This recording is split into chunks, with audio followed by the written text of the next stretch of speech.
সুপ্রিয় শিক্ষার্থী, আসসালামু আলাইকুম। আমি আবু শাহিদ লিওন। আশা করি তোমরা সবাই ভালো আছো। আমিও মহান আল্লাহ তাআলার অশেষ কৃপায় ভালো আছি। আজ থেকে আমার অনলাইন ক্লাসের যাত্রা শুরু।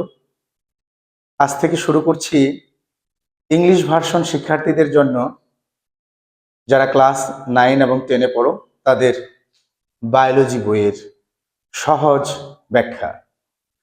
আমার এই ব্যাখ্যায় থাকবে বাংলা এবং ইংরেজির সহজবোধ্য করে উপস্থাপন।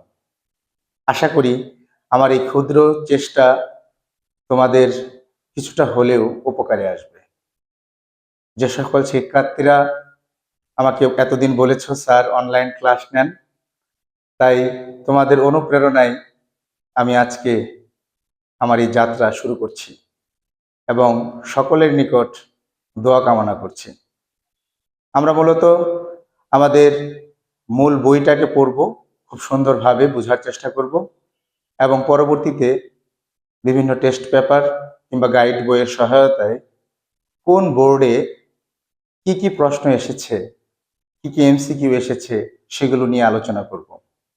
বায়োলজি বিষয়টাকে আমরা খুবই সহজভাবে উপস্থাপন করার চেষ্টা করব, যেন প্রত্যেকটা শিক্ষার্থী বায়োলজি নিয়ে যে ভীতি কাজ করে তা যেন চলে যায়।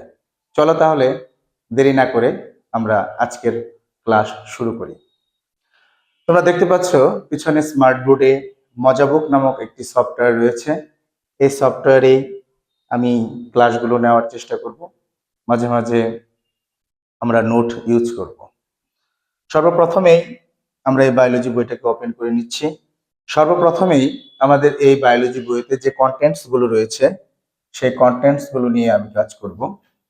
চ্যাপ্টার 1, লেসন অন লাইফ, যার অর্থ হচ্ছে জীবন পাঠ। এই অধ্যায়ে মূলত এই বিশাল প্রাণী জগৎ যে রয়েছে, লিভিং অর্গানিজম, এখানে 5টা কিংডম, এই 5টা কিংডমে ভাগ করা হয়েছে: মনেরা, প্রোটিস্টা, ফানজাই, প্ল্যান্টি, অ্যানিমেলিয়া। এবং শ্রেণীবিন্যাসের ক্লাসিফিকেশনের যে কি গুরুত্ব, সেই বিষয় নিয়ে এখানে আলোচনা করা হয়েছে। এবং সেই সাথে এই অধ্যায়ে বৈজ্ঞানিক নামগুলো কিভাবে লিখতে হয় তার যে ধারাবাহিকতা বা রুলস গুলো এই অধ্যায়ের মূল আলোচ্য বিষয়। দ্বিতীয় যে অধ্যায়টি রয়েছে আমাদের, cell and tissue of organism. Organism শব্দটির অর্থ হচ্ছে জীবজগৎ। এই জীবজগতের জীবদেহের সেল এবং টিস্যু এই অধ্যায়ে, অর্থাৎ কোষ এবং টিস্যু বা কলা নিয়ে কথা বলা হয়েছে। এই অধ্যায়ে আমরা যা শিখব তারই বিস্তারিত আমরা ফুল বই শিখব। এই অধ্যায়টাকে বলা হয়ে থাকে mother of biology book of class 9-10। এই চ্যাপ্টারটা হচ্ছে খুবই গুরুত্বপূর্ণ একটি চ্যাপ্টার। তৃতীয় চ্যাপ্টার সম্পর্কে তোমরা ক্লাস 8-এ কিছুটা জ্ঞান অর্জন করেছ। তৃতীয় চ্যাপ্টার অর্থ হচ্ছে সেল ডিভিশন। সেল ডিভিশন শব্দের অর্থ কোষ বিভাজন। একটি কোষ বিভাজিত হয়ে কিভাবে 2টি কিংবা 4টি কোষে রূপান্তরিত হয় সেই বিষয়গুলো নিয়ে এই অধ্যায়ে আলোচনা করা হয়েছে। চ্যাপ্টার 4-এ রয়েছে বায়ো এনার্জেটিক্স বা জীবনী শক্তি। এই অধ্যায়ে প্ল্যান্টস কিভাবে খাদ্য তৈরি করে এবং রেসপিরেশন, অর্থাৎ ফটোসিনথেসিস অ্যান্ড রেসপিরেশন এই চ্যাপ্টারের মূল আলোচ্য বিষয়। চ্যাপ্টার 5 হচ্ছে ফুড, নিউট্রিশন অ্যান্ড ডাইজেশন। বুঝতেই পারছো, ফুড অর্থ খাদ্য, নিউট্রিশন মানে পুষ্টি, এবং ডাইজেশন মানে হচ্ছে পরিপাক বা হজম প্রক্রিয়া। চ্যাপ্টার 6-এ আমরা লক্ষ্য করব ট্রান্সপোর্ট ইন অর্গানিজম। ট্রান্সপোর্ট শব্দের অর্থ হচ্ছে পরিবহন। উদ্ভিদ মাটি থেকে পানি এবং খনিজ লবণ পরিশোষণ করে, আর অ্যানিমেলস বা হিউম্যান বডিতে আমরা জানি ব্লাড সার্কুলেশন সিস্টেম রয়েছে। এই সকল বিষয় এই অধ্যায়ের প্রধান আলোচ্য বিষয়। চ্যাপ্টার 7-এ রয়েছে এক্সচেঞ্জ অফ গ্যাসেস।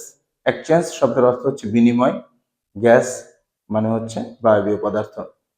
উদ্ভিদ কার্বন ডাই অক্সাইড গ্রহণ করে অক্সিজেন ত্যাগ করে যখন সে খাদ্য প্রস্তুত করে, এবং আমরা রেসপিরেশনের সময় অক্সিজেন গ্রহণ করি এবং কার্বন ডাইঅক্সাইড ত্যাগ করি। এই বিষয়গুলো বিস্তারিত আলোচনা রয়েছে আমাদের এই চ্যাপ্টার 7-এ।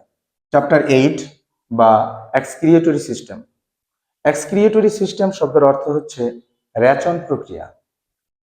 আমাদের ঘাম এবং মূত্র উৎপাদন কৌশল এবং এটা নির্গমন প্রক্রিয়া অর্থাৎ কিডনির গঠন সম্পর্কে এই চ্যাপ্টারে খুব সুন্দরভাবে বিশ্লেষণ করা হয়েছে। চ্যাপ্টার 9-এ রয়েছে ফ্রিমনেস অ্যান্ড লোকোমোশন। ফ্রিমনেস শব্দের অর্থ হচ্ছে দৃঢ়তা প্রদান এবং লোকোমোশন শব্দের অর্থ হচ্ছে চলন। এক্ষেত্রে কঙ্কাল তন্ত্র বা স্কেলেটাল সিস্টেম নিয়ে আলোচনা করা হয়েছে। Chapter 10 coordination. তোমরা জানো উদ্ভিদ কিংবা প্রাণী অর্থাৎ অ্যানিমেলস অথবা উদ্ভিদের শরীরে কিছু রাসায়নিক পদার্থ রয়েছে, কেমিক্যাল সাবস্টেন্স রয়েছে, যেগুলোকে আমরা হরমোন বলে থাকি। সেই হরমোন নিয়ে এখানে আলোচনা করা হবে। উদ্ভিদের হরমোনকে বলা হয়ে থাকে বিশেষভাবে ফাইটো হরমোন, এবং সেই সাথে হিউম্যান ব্রেইন নিয়ে এখানে আলোচনা করা হয়েছে, স্পেশালি স্ট্রাকচার অফ নিউরন এই অধ্যায়ের মূল বা কেন্দ্রবিন্দুতে রয়েছে। এরপর রয়েছে চ্যাপ্টার 11।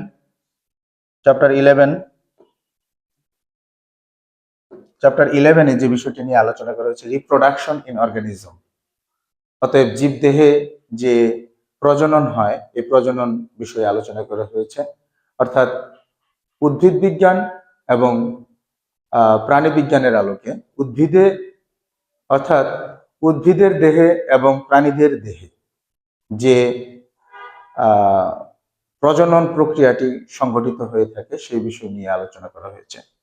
চ্যাপ্টার 12 হচ্ছে heredity in organism in biological evolution. Heredity মানে হচ্ছে বংশ পরিক্রমা বা বংশ বৃদ্ধির সময় যে অর্গানিজম যে বৈশিষ্ট্যগুলো পেয়ে থাকে সেই বিষয়গুলো নিয়ে আলোচনা করা হয়েছে। এই অধ্যায়ের কেন্দ্রবিন্দুতে রয়েছে স্ট্রাকচার অফ ডিএনএ, আরএনএ, হ্যাঁ, এবং ইভলিউশন শব্দের অর্থ হচ্ছে বিবর্তন। বিজ্ঞানীরা মনে করে থাকেন আজকের যুগের এই প্রাণীগুলো বিভিন্নভাবে বিবর্তিত হয়ে বর্তমান রূপ অবস্থান করছে। যদিও অ্যাজ এ মুসলিম হিসাবে আমরা বিশ্বাস করি মহান রাব্বুল আলামিন আমাদেরকে সৃষ্টি করেছেন। চ্যাপ্টার 13-এ আলোচনা করা হয়েছে এনভায়রনমেন্ট অফ লাইফ অর্থাৎ জীবের পরিবেশ। এই চ্যাপ্টারের প্রধান আলোচ্য বিষয় হচ্ছে ইকোসিস্টেম। ইকোসিস্টেম মানে হচ্ছে বাস্তুতন্ত্র অর্থাৎ relationship between living and non living things. এবং চ্যাপ্টার 14 এখানে আলোচনা করা হয়েছে বায়োটেকনোলজি নিয়ে। তোমরা জানো বর্তমান যুগ হচ্ছে ইনফরমেশন এবং টেকনোলজির যুগ। অতএব বর্তমান যুগে বায়োলজিতে টেকনোলজি ব্যবহার করে কিভাবে বায়োলজিটাকে আরো সুদূর প্রসারী করা যায়, বিস্তার করা যায়, সেই বিষয় নিয়ে আলোচনা করা হয়েছে। এই হচ্ছে মোট 14টি চ্যাপ্টার।